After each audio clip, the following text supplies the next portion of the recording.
Good morning, all of you. I hope you all are well.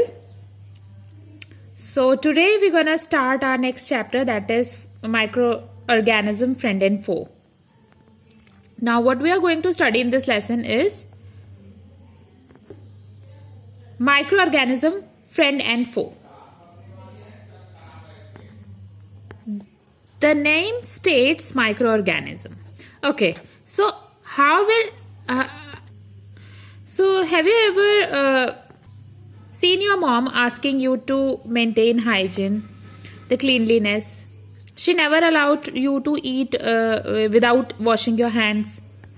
She also asks you to brush your teeth, to take bath regularly. And not only that, she also want to do cleanliness in your house. Okay, so that there is no dirt and dust anywhere. So the question is, why is your mom so much particular about cleanliness and hygiene? The reason is very important. The reason is she's scared of microbes. Now, microbes are microorganism, extremely small organism which we cannot see with our naked eyes. For example, when you see cockroach, you just kill it because you see it. Okay, but if there is something which which you are not able to see anything, how are you gonna kill it? Okay, so the microorganisms are so small that we cannot see with our naked eyes. Okay, we really don't know whether they are present or not. These microorganisms can cause a lot of diseases. Okay, so whenever you think of microorganisms,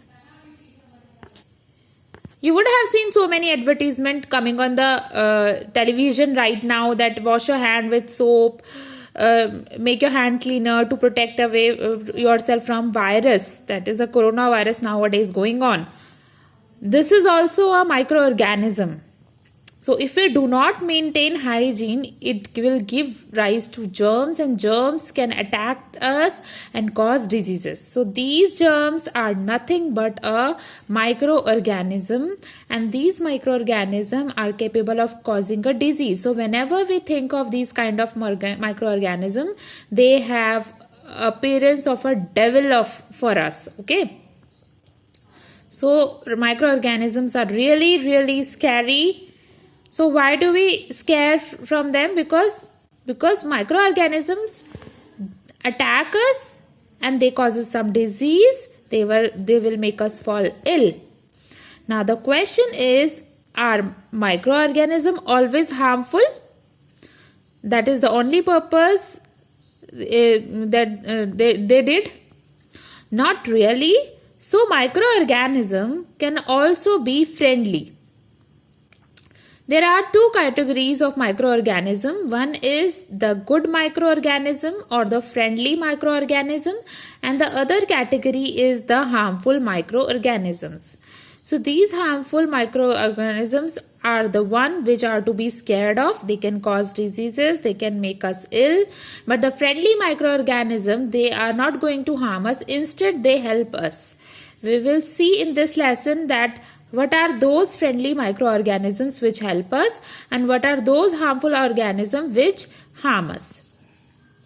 So we'll talk about them, about good and bad side of the microorganisms. Before we talk about these, it is important to understand what exactly the microorganisms are. So now, microbes or microorganisms, these two terms are used interchangeably. So microbes are also known as microorganisms. So please do not get confused with the term. Now the basic question is, what are microbes? So these are extremely small organisms that cannot be seen with naked eyes. Okay, something which is extremely small. For that purpose we use the term microbes.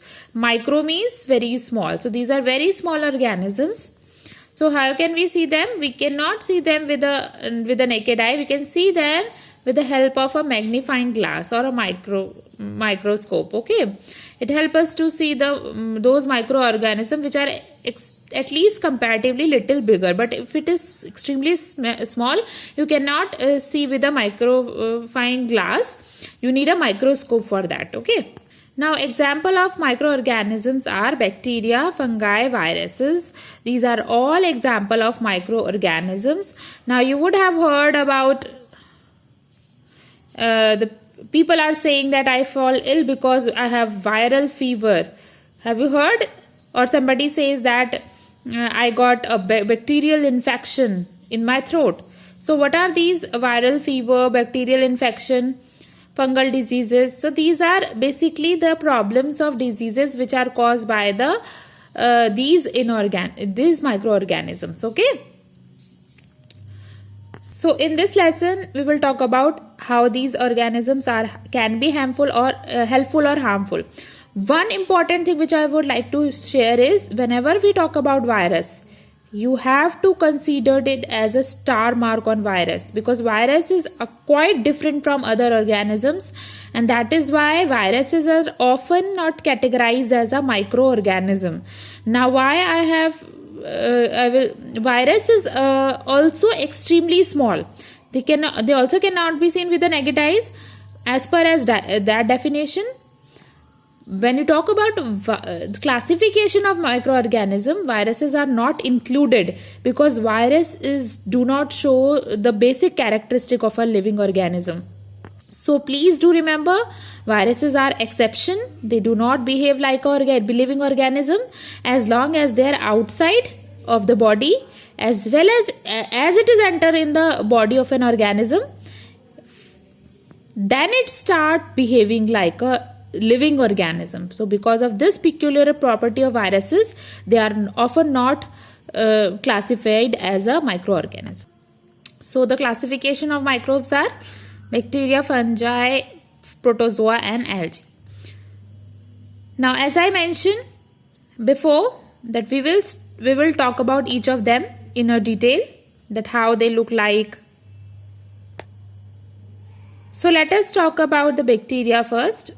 So bacteria is the oldest life forms. Now it has told that nobody knows exactly which was the first life form that existed on earth, because when you will go to your higher classes, you will learn variety of life forms like plants, animals, insects, birds, human beings, so many different types of life form. But if you will find that they all originated from a same life form. So all of them share a same life system, but over a long period of time, each different life form undergo a lot of changes, and how their behaviors change so much. Now bacteria, they are considered to be one of the first life form that existed on earth. So that means we can say that they are our ancestors. They are unicellular, that means they are made up of only one cell. Okay, now I will give you one example to explain what is cell. For example, when to build a house, you need bricks. Lot of bricks together can help you to make a house of your own choice. Now, if you want to design a house of say a 2-story building, you can design that. But for that also you need a bricks. If you want to design a small house, just a single floor, for that also you need a brick.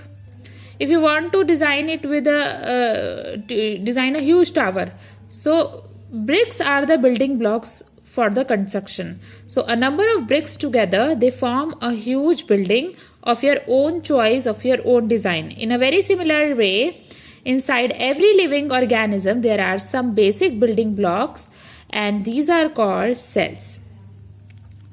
So each building block is a cell. So here we have a brick. In the very similar way, in living organism, you have cell. Now, based on the number of cells in an organism, there can be two type of organism. One is unicellular. Uni means one. that means unicellular, that means cell. Organism which is made up of only one cell, that is called unicellular, and the organism which is made up of so many cells, they are called multicellular. Now, where do they live? The bacteria live in the soil, they live in water, radioactive waste, deep portion of the earth crust. So if you talk about bacteria, they are present almost everywhere, in air, in water, in soil, in waste, even inside the earth crust. So bacteria are one of those organisms which can survive even under extreme condition.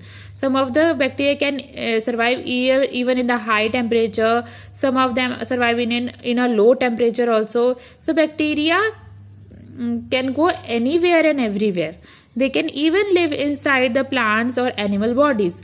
Like they are living inside the animal body. For example, if you take example of human being. Even inside the body of human being, there are many bacteria also live there. So bacteria, some of them might harm our body, some of them might help our body. They derive their nutrition from our body itself. So basically our body is their house. They live in colonies. That means one bacteria does not be there. There are a lot of bacteria, like a residential colony. Multiple houses are present within the same compound. So you live in a group. So in the similar way, the bacteria also, they live in colonies. Now where do they get their food? Some are autotrophic and other are heterotrophic. Autotrophic means own or self. So they can prepare their own food. So some of the bacteria can prepare their own food. Now can you give me the example of a living organism which can prepare their own food? Yes, the green plants. How do they prepare? By the process of photosynthesis. Okay. The next classification is fungi. So what are fungi? Have you ever observed that if you keep a piece of bread, do not keep it inside the refrigerator. Take a piece of bread and keep it outside in a normal room temperature for a couple of days. Okay, not just for 1 or 2 days, but for a couple of days, maybe some 6-7 days. So what happens over a period of time? As time passes, you will see that bread gets spoiled. And we just throw it into the dustbin. How a spoiled bread look like? So this is how it look like. You will see the appearance of some white or grey substance appearance on the bread, and this indicate that the bread is spoiled. Now the first question is, what is this structure which is formed on the surface of the bread and how is it formed? So this is nothing but a fungi. Now what it happens is, when you just leave the bread over a period of time, these microorganisms called fungi grow on it and it spoils the bread. So let us see what are these. But on same scenario, instead of taking a bread outside, if you keep it in a refrigerator, it stay good. It doesn't get spoiled. Here you are actually keeping it at a low temperature, but that low temperature fungi is not be able to grow in that temperature. They are also a living organism and they need appropriate temperature and climate. So inside the refrigerator, if it is low, fungi will not grow on the bread, and that is why bread is not spoiled. So these fungi are the multicellular organism. Multi means multiple. This is made up of multiple cells, not one cell, but a group of cells together form the fungi. They are heterotrophic, that means they depend on other for their food. They cannot prepare their own food. Now what kind of food do they actually eat upon? What is the food habit? They can feed on dead and decaying matter. One type of food for them is dead and decaying matter. So what is this dead and decaying matter? Now plant remains, animal remains after they die. So basically they depend on other organism. So when they die, they get fed upon them. So that is one type. The next is they can exist with other organism and therefore get food from them. So association with other organism, as I mentioned before also. Maybe fungi lives with a mutual association with other organism, where fungi also help the other organism in some way, and that organism provide food to the fungi. So that is the another way of taking food from other organism.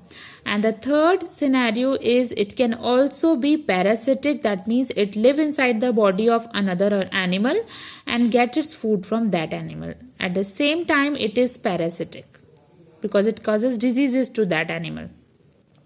So fungi can also be a parasitic in nature. Now fungi prefer warm and moist place to grow. So a lot of moisture present in the surrounding when you keep it in open. So the temperature is quite more, and which help for the growth of fungi. But if you keep it inside the refrigerator, it will not grow. So these are the three most common example of the fungi. If you talk about molds, we would have seen in the it is like a orange or any other fruit. If you keep it at a room temperature for quite a few days, what happen? You see a white layer which is being formed on the surface of the fruit. This layer is due to the growth of the fungi, and this fungi especially are molds. Mushroom are the ones which you often eat as well. These are edible. Okay. Mushrooms are also nothing but a fungi. Yeast, they are often used in the baking industry, like if you want to prepare bread or certain kinds of cakes. So in that you need yeast. You would have if you go in departmental store, you will see a yeast powder is available in packets. It is also prepared from yeast. So these are some of the example of fungi. Now the third classification is protozoa. So they are made up of, mostly they are unicellular, that is made up of one cell, all the function performed by one cell. Some of them are autotrophic while other are heterotrophic. So I already mentioned what is autotrophic and what is heterotrophic. Auto means self, hetero means other. So in autotrophic, they prepare their own food, they are self-dependent, and when they depend on other for their food, so some of them are autotrophic and some of them are heterotrophic. So if we talk about where they live, they prefer moist and aquatic habitats. Now you see one thing in common, most of these microorganisms prefer warm places, they prefer moist places. That is why you also see that most of the things get spoiled, that is because of the presence of moisture or warm temperature. That is why we always keep in everything in our refrigerator, because inside the refrigerator the temperature is quite low and it becomes difficult for these microorganisms to grow on it. And also if you prepare a dish which does not contain water, it will last for a longer time as compared to the dish which has water. That because one of them, because moisture favor the growth of microorganisms. Okay. So this is the example of protozoa, amoeba. Okay. Now second is paramecium. So this hair-like structure is called cilia, which help them to move from one place to another. Then we saw that the fungi are immobile, but protozoa are mobile, means they can move from one place to another. Okay. So if you talk about amoeba, they have pseudopodia, and in paramecium they have cilia to make them, so they actually move from one place to another. And now the fourth classification is algae. What is algae? Now have you ever observed that if you go to a pond, not all the ponds, but if you have ever come across a pond or a lake where the surface of water is not is not the color of water. Instead, you see a green layer on the surface of the water. It is as if like a green carpet have been put on the surface of water. So what is that green carpet? What is that green layer? It is actually made up of algae on the surface of water. So these algae, they are multicellular. You do not have algae which is made up of only one cell. It is made up of multiple cells. It prefer mostly aquatic habitats. That is why you will see algae wherever the moisture is present or water is present. In fact, you would have observed this type of growth of algae even in the walls of the building. If it get damp easily. Not all the buildings, of course, but if you go in some very old house, you will often see that wall or a floor which remain moist most of the time. They show growth of some green, small, tiny layer of small plant-like structure. So they are algae. Some of the example of algae are Spirogyra, Eulothrix, and Chlamydomonas. So these are some of the example of algae. Now the names might sound really tough for you, but we are not going to that detail. Okay, you have to learn learn the names. You reserve these things if you want to learn about these things in detail. You can just gonna study about these in your higher classes. Okay, so with this we have discussed about the 4 major classes of microorganisms. Okay, so in the next video we will study about virus. Okay, thank you, students.